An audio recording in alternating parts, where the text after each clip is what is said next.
You took an entire week off, slept 10 hours every night, and woke up feeling like you had been hit by a truck.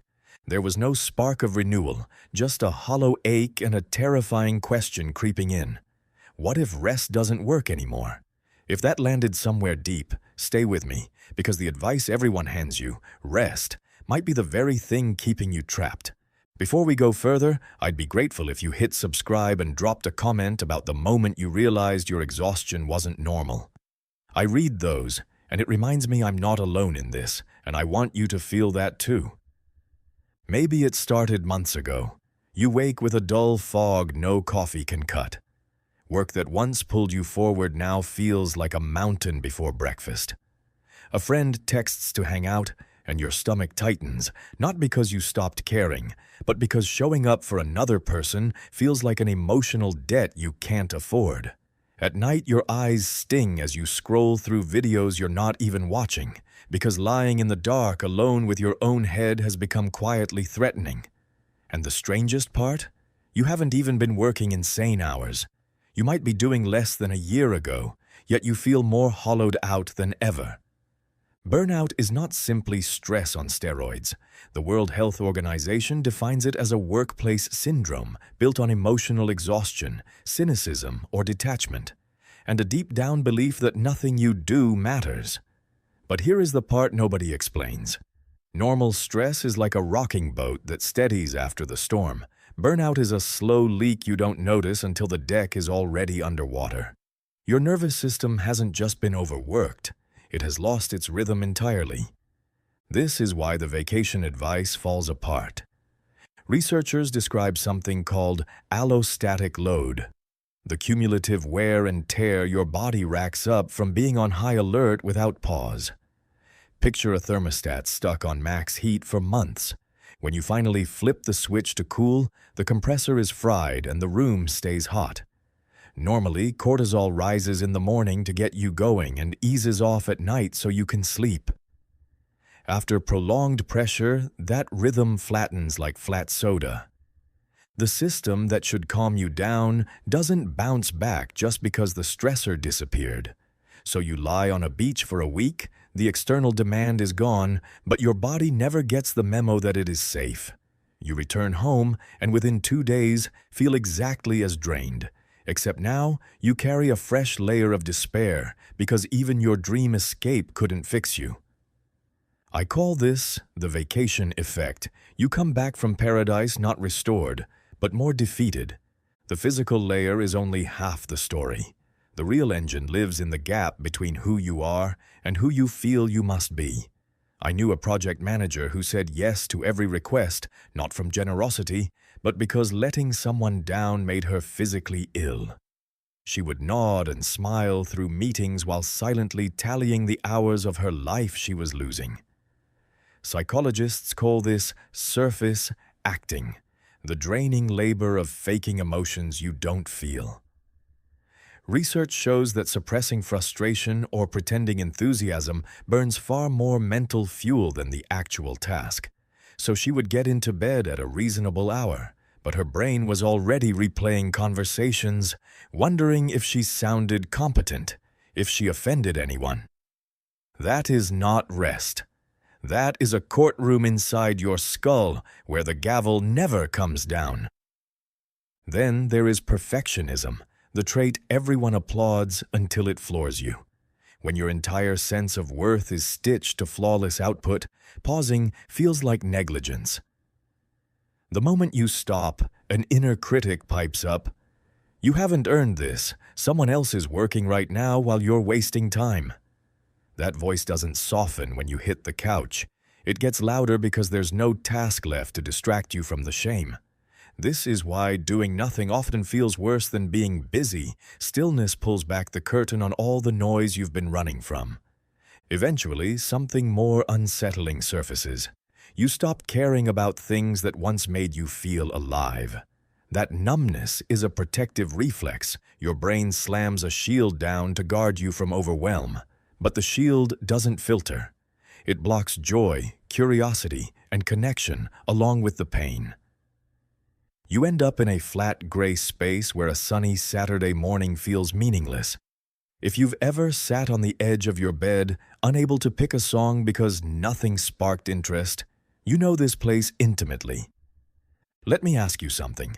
What if the core issue isn't that you're not resting enough, but that your nervous system has forgotten how to recognize safety? Burnout trains your brain to scan for threat constantly, even when you're technically safe. The moment you try to relax, your body reads the quiet as suspicious. So you grab your phone, binge a show you don't like, scroll until your hand cramps anything to drown out the low-grade dread humming underneath. This is not laziness. This is a stuck stress response that willpower cannot override. So how do you actually find your way back? Recovery doesn't come from removing stress. It demands actively sending signals of safety to a body that has forgotten the language of calm. A powerful tool is so simple you might roll your eyes. Make your out-breath longer than your in-breath. Breathe in for a count of 4 and out for 6 or 8. That slow exhale gently stimulates the vagus nerve, which runs from your brainstem down to your gut and governs relaxation. Psychophysiology research shows this increases heart rate variability, a direct sign your system is shifting into a calmer gear. You can do this for 60 seconds between meetings or before you step out of the car. It's a micro reset that tells your body, "We are okay right now, you can stand down." Unlike a distant vacation, this works with your biology. Another crucial piece is reclaiming a sense of control. Burnout feeds on powerlessness, so healing requires rebuilding small pockets of choice. Block 30 minutes on your calendar labeled "only busy" and spend them sitting in the sun without explaining yourself. Have one honest conversation about a single piece of your workload that's been crushing you. The point is not to escape responsibility. It's to prove to your brain that you still have a say over where your energy goes. Even a sliver of agency is nourishment for a burned-out mind. You also need to peer into the meaning gap. You might be exhausted not because you do too much, but because so little of what you do connects to what you genuinely care about. A woman I knew worked a high-paying tech job and felt dead inside not from the hours, but because her daily tasks were severed from any meaning. She started growing herbs on her kitchen windowsill, a tiny private act with zero economic value and no audience. That small ritual reminded her that she existed beyond her output. Nudge your days back towards small things that matter, not what looks impressive, but activities that make you feel like yourself while you're doing them. Now, the timeline nobody wants to hear, but everyone needs to understand. Climbing out of real burnout can take months, sometimes over a year. This is not a broken bone that heals in 6 weeks. It's a slow, messy, non-linear process where you might feel better for a stretch, then crash hard the moment you jump back into the same conditions. That crash is feedback, not failure. Pushing through too soon often triggers the letdown effect. The moment you finally disengage, your immune system buckles and you get sick, as if your body had been holding everything together with adrenaline and the scaffolding just tore away. Catch the early whispers before the collapse. Notice the tiredness upon waking that lingers. Notice the cynical jab muttered under your breath at a meeting you used to care about. The sharp irritation at a partner who simply asked what's for dinner. Those are warning lights. Instead of waiting for a grand vacation, build tiny transition rituals between roles. When work ends, change your clothes, take a slow walk around the block, splash cold water on your face, anything physical that draws a line between performance and presence. These small boundaries lower allostatic load before it becomes crushing. If we pull back, burnout reveals that we have been living completely out of rhythm with ourselves. We're swimming in a culture where work, rest, and home have bled into one anxious digital stream. You need the bone-deep felt sense that you are enough even when you are producing nothing, environments that signal safety, relationships where you don't have to perform, and permission to exist on a Tuesday without achieving a single measurable thing. The lesson burnout is trying to teach you is that the way you have been moving through life is not sustainable. Not because you are weak, but because you have been running a program that ties your entire worth to your productivity, and that program will eventually crash. The real shift is not from busy to rested. It's from endlessly doing to simply being slowly getting comfortable with the discomfort of stillness until it begins to feel like home.